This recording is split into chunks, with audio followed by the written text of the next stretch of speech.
जय हिंद दोस्तों, मैं सेबी पंजीकृत सलाहकार नहीं हूं। यह वीडियो केवल शैक्षिक और सूचनात्मक उद्देश्य के लिए बनाई गई है। बात करेंगे आज वोडाफोन आइडिया के बारे में। किस परिस्थिति में है, किस स्थिति में है, क्या करना चाहिए, क्या खबरें आ रही हैं, सब कुछ बात करेंगे। आज भी इसमें 3% की गिरावट आई है। मार्केट में 1.25% की गिरावट आई है। एक बार के लिए रिकवरी आई थी, लेकिन फिर गिरावट आई और फिर कुछ खास रिकवरी नहीं कर पाया। थोड़ा सा रिकवरी करके कैंडल क्लोज किया है।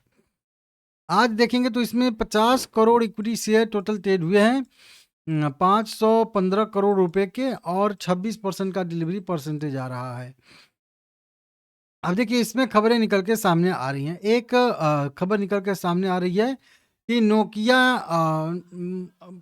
बोल रहा हूँ, वोडाफोन आइडिया ने एरिक्सन के नए पोस्ट पेड और नेटवर्क विस्तार के लिए सौदा सौंपा है। मतलब एक डील किए हैं, एक आर्डर टाइप का दिए हैं इन्होंने एरिक्सन को, ठीक है ना।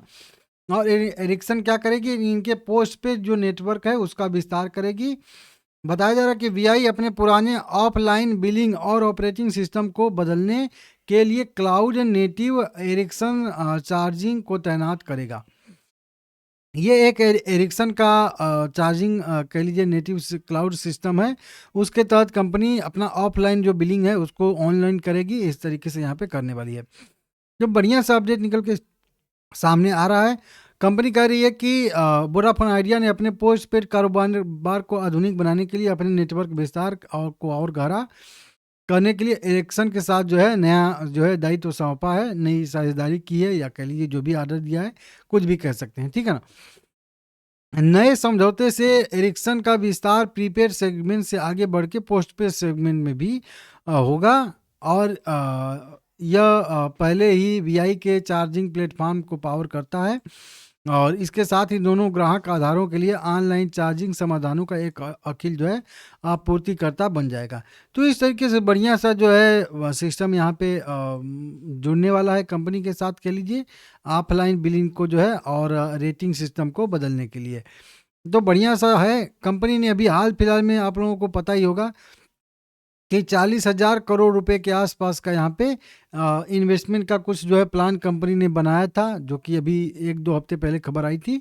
उसी खबर का कह लीजिए ये एक जो है हिस्सा है, ठीक है ना, कि अब कंपनी अपना विस्तार कर रही है, अपना नेटवर्क बेहतर कर रही है, इस तरीके से। तो देखते हैं, ठीक है ना। वोडाफोन आइडिया में हाँ लगातार कुछ न कुछ खबरें आती रहती हैं। कई सारे सिटी की रिपोर्ट आई थी, उसके बाद जो है यहाँ पे और भी कई सारी खबरें आई थी। एजीआर बकाया का जो है स्पेक्ट्रम का भी गणना हो रहा है, उसका भी हो सकता है कि मार्च के अंत तक कुछ डिसीजन आ जाए। इस पे भी सुप्रीम कोर्ट का जो रुख है उस पे भी नज़र रहेगी। तो ये कुछ खबरें हैं, इनको देख लीजिएगा आप लोग।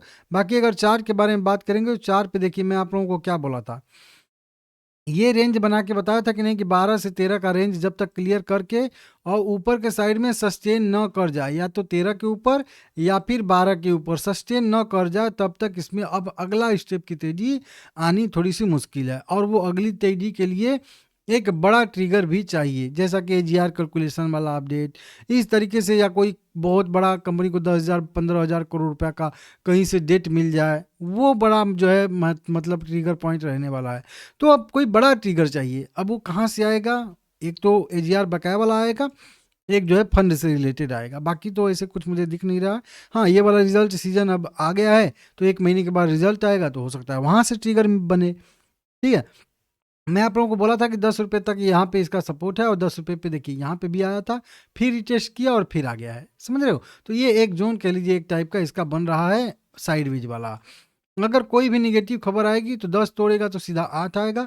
कोई पॉजिटिव खबर आएगी तो 12 या 13 तक जाएगा, और फिर वहाँ पे सस्टेन करके ब्रेक करेगा, तब कहीं जाके ऊपर का मोमेंटम आएगा। तो इस तरीके से अभी इसका चार्ट बना हुआ है, आप लोग देख सकते हो। हालांकि होल्ड करने का मेरा भी व्यू रहेगा, क्योंकि अब देखिए इसमें केवल वही है, न्यूज़ बेस पे है। अगर न्यूज़ बढ़िया आ गई तो तेजी, नहीं आ गई तो मंदी, काम खत्म, ठीक है ना।